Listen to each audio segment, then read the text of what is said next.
Hello everyone and welcome back to the channel, and this is it. This is the finale for the real grade Sazabi. I finally got it done, and in this video what I'm going to be doing is I'm not going to go over the articulation and all that stuff. If you want to see that, I do a complete review of the kit with articulation and all that good stuff in the first review I did on the kit. In this one, I kind of just want to take a really close look at the paint job itself, talk about some things about it, and just do basically an overview and get some close-up, video of the, details and everything that is included in this thing, and kind of talk about some processes maybe. So, like I said, here it is. This is a nice 360 view of the kit. Apologies if you see a fingerprint here and there. I am wearing gloves for this review, but the thing about 2K or any kind of gloss really is fingerprints show up pretty well. So I've been trying my best to, anytime I touch him for now, use gloves. So, like I said, apologies if here and there are maybe a loose hair that's floated in the atmosphere and landed on him. I've done my very best to try to keep him as clean as possible. So without further ado, let's get to it. So as you can see, I have raised up a little bit so that I can maneuver him around and get the shots that I want and still be able to see what I'm doing. So we'll start with the head. And as you can see, the 2K gloss over top of that SMS pearl red is phenomenal. And for the green, I think I've said it in a previous video, but for that green, I actually base coated with what's it called, brass, Starbright brass guy notes, and then went over it with clear green, and it gave that really bright, vibrant green that you see there. And I'm very happy with that.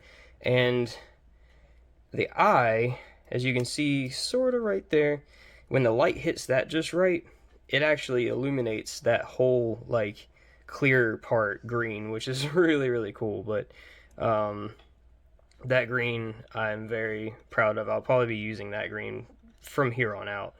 You can see the liberties I took with the decals. There's that gold decal in the middle. This decal was actually supposed to be placed somewhere else, but I liked it there. That's the joy about building your own Gunpla, is you can put stuff basically wherever you want. Once again, that really nice smooth finish I got on the 2K. The red, of course, is the layered strawberry with the raspberry over top from SMS. I did have just a tad bit of orange peel where this, could have been a little bit smoother. But honestly, unless the light hits it just right, you can't tell, because, right here, it's harder to tell. But if you get, actually right there, it's harder to tell. If you get it right there, it's a little bit more easy to tell. But, for the most part, I'm very, very pleased with the way this turned out. I'm getting better each time I use 2K and getting it smoother. Because, as you can see down here, that is super smooth. Is basically the smaller spots that were harder, or the flat small spots that were harder to get completely smooth. And I'm sure I could probably go back with some compound or something and hit it, but I'm actually happy with it. I'm okay. I really like the decal placement there. I like the way that the brass came out on this kit, because I didn't 2K the brass. I actually just gloss coated the brass, and I think it gives it a nice contrast where 2K would have been just as glossy as everything else. I think it's kind of nice to have, I know it's weird to say that a gloss is more matte than another gloss, but it is. This is definitely toned down to, the 2K. The shield here, you can see that, well, if I got it right in the light, there you go. You can see that diamond silver pearl over top of the black. Once again, sorry for the little hairs there. they're over top of the paint job, not in the paint job. The way that metallic looks underneath that is just awesome. The camera also, like, honestly doesn't even do it justice. That connection port right there for the arm got really stiff, or not stiff, but it holds in excellent now that it has some 2K over top of it. It was a little loose before.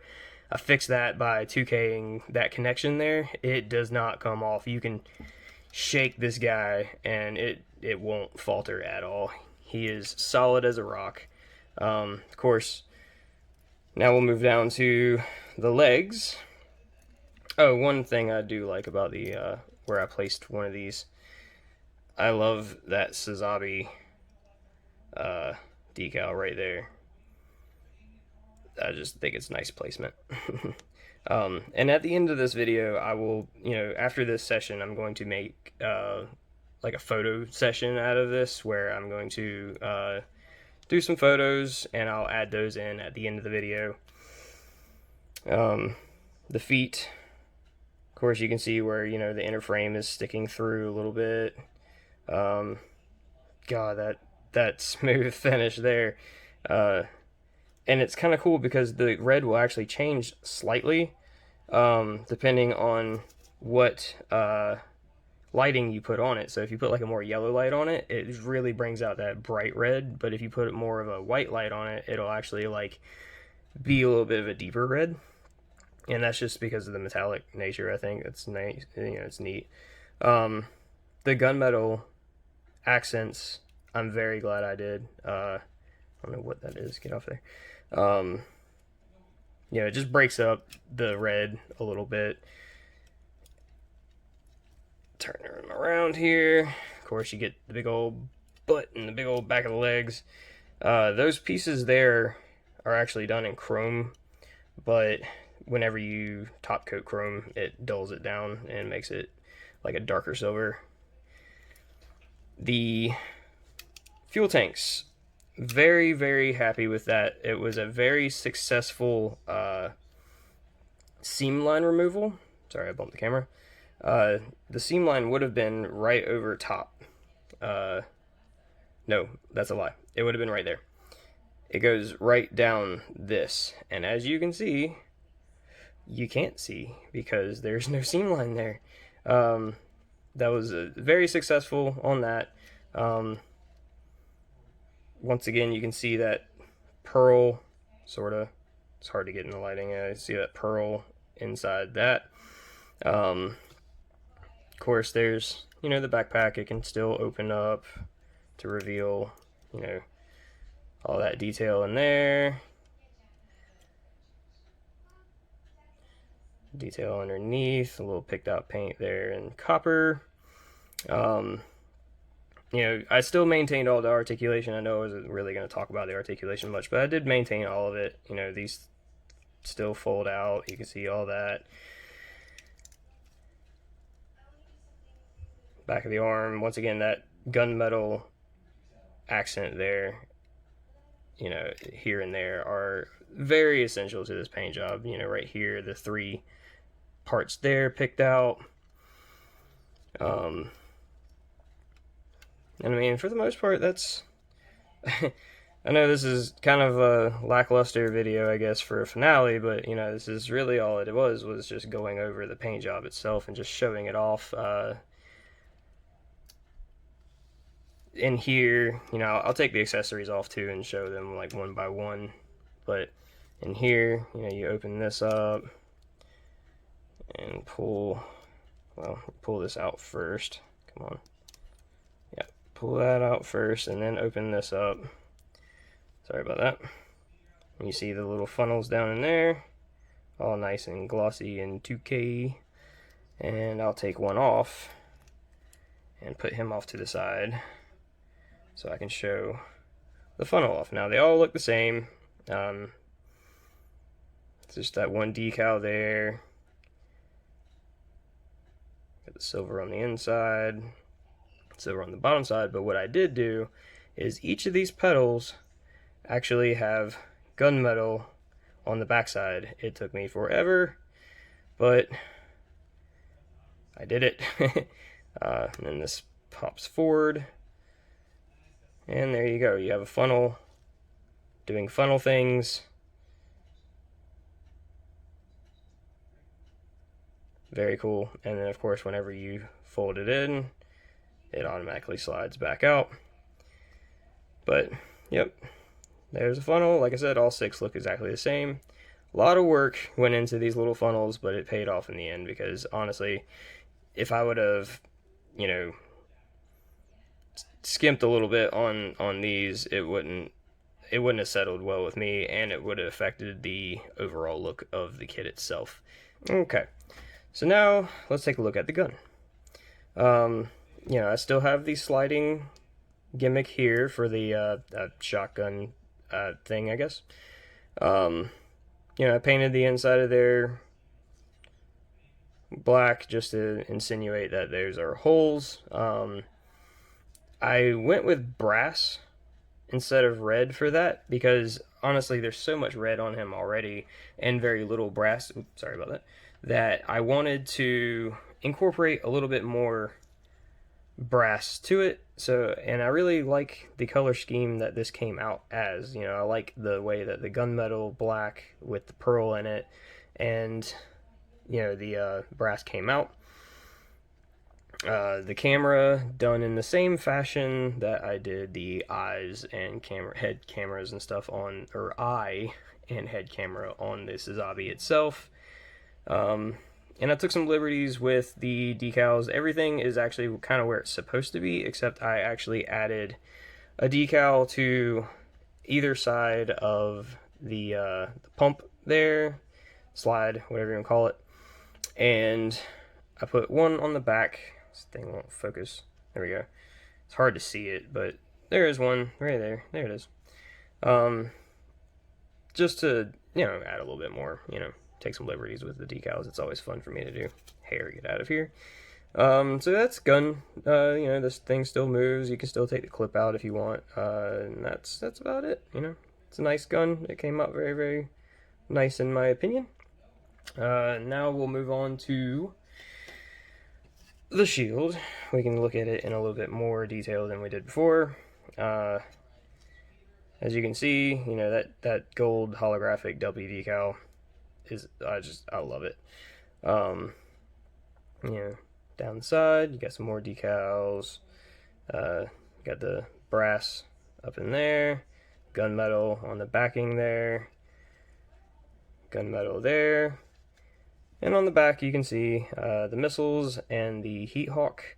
The missiles I did in chrome and then top coated it so it dulled it down, so it's a different tone than the backside of the shield, which is just gunmetal. And the heat hawk we can take out. Just lift there, slide down. So we'll put this away. And here is the heat hawk. I did it in the same fashion I did everything else.